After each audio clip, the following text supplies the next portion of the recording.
Okay, आइए focus करते हैं उन शेयरों पर जहां पर आज तेजी पर लगा है ब्रेक, और वो है टाटा ग्रुप के शेयर। तेज दौड़ लगाते हुए टाटा ग्रुप के शेयरों में आज रफ्तार थमती हुई दिख रही है। कुशल है तैयार बताने के लिए ऐसा क्यों हुआ है। कुशल बताएं। सर देखिए, जिस तरह से टाटा केमिकल्स में हमें पिछले 2-3 दिनों से कमाल का एक रन अप देखने को मिला है और एक्सपेक्टेशंस बाजारों में भी लास्ट वीक बनी हुई थी कि टाटा सन्स जो है वो अपना आईपीओ ला सकता है। तो अब यहाँ पर रिपोर्ट्स आती हुई दिख रही है कि टाटा सन्स जो है अपने आईपीओ से बचने के लिए हो सकता है कि डेट रिस्ट्रक्चरिंग पर काम करता हुआ नजर आए। और ये एक्सपेक्टेशंस ये बन रही है कि यहाँ पर ये डेट रिस्ट्रक्चरिंग पर काम इसलिए कर रहे हैं कि इनका जो इंटरेस्ट है वो आगे चलकर आईपीओ को लिस्ट करने का हो सकता है नहीं हो। तो इसी वजह से जिस तरह से टाटा सन्स के आईपीओ आने की वजह से आपको तमाम काफ़ी सारे जो टाटा स्टॉक्स में आपको बेहतरीन तेज़ी देखने को मिली थी, आज एक रिवर्स रिएक्शन आता हुआ दिख रहा है। इसमें कॉन्सेप्ट क्या है कि टाटा सन्स जो है एक कोर इन्वेस्टमेंट कंपनी के तौर पर रजिस्टर्ड है और अपर लेयर एनबीएफसी भी क्लासिफाई कर दी गई थी सितंबर 2022 में।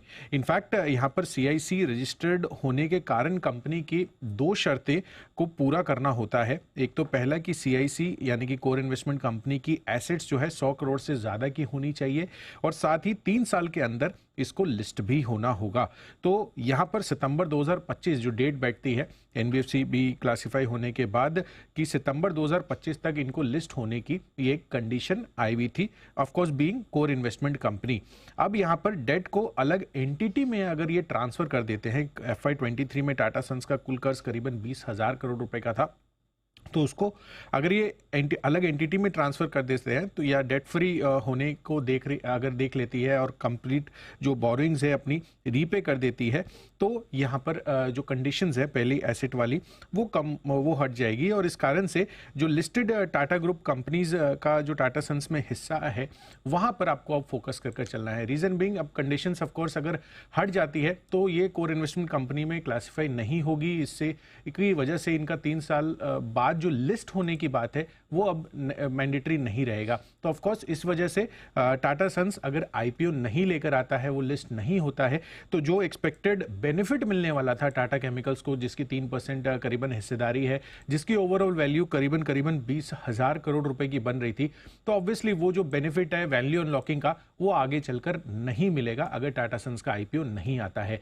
तो इसी वजह से आज आप देख रहे हैं कि तमाम काफी सारे टाटा स्टॉक्स में गिरावट का आज आपको मूड माहौल देखने को मिला है। बिल्कुल, तो गिरावट आती हुई दिख रही है और मूड भी बिगड़ा हुआ है। शायद टाटा सन्स के आईपीओ नहीं आए, ये अब बाजार मानकर चल रहा है। बिल्कुल, तो यही है वजह है कि 7% आपका टाटा केमिकल नीचे है। टाटा मोटर्स के तो खैर इतना फर्क नहीं पड़ता इंडियन ऑयल, लेकिन टाटा पावर एक और इंटरेस्टिंग रुझान इस पर भी, ये स्टॉक में 9-10% चला हुआ था जी। हालांकि कम घटा है क्योंकि इसमें दो चीज़ें थी। एक मुंबई में बिजली की दरें बढ़ने की भी बात थी, बिल्कुल, वो भी खबर आ चुकी। तो टाटा पावर में भी अब थोड़ा सा कमजोरी का रुझान बनता हुआ दिख रहा है, हल्के नीचे की तरफ के लेवल्स आते हुए दिख रहे हैं। एक बार जरा टाटा पावर के चार्ट्स पर राय ली जाए। टाटा केमिकल तो ऑलरेडी आपका बैन में है, क्या टाटा पावर कुछ और कमजोर हो सकता है, यहाँ से गिर सकता है? सुमित जी जरा चार्ट देखिए। Anil ji, last trading session में बहुत स्ट्रॉन्ग अपमूव देखने को मिला था। एक ही दिन में स्टॉक ने करीब 30-35 रुपए का मूव दिखाया था।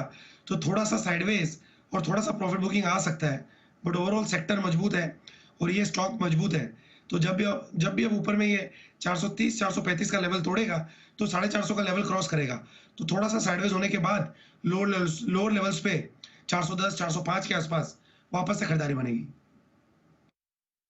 चलिए यहाँ पर आपको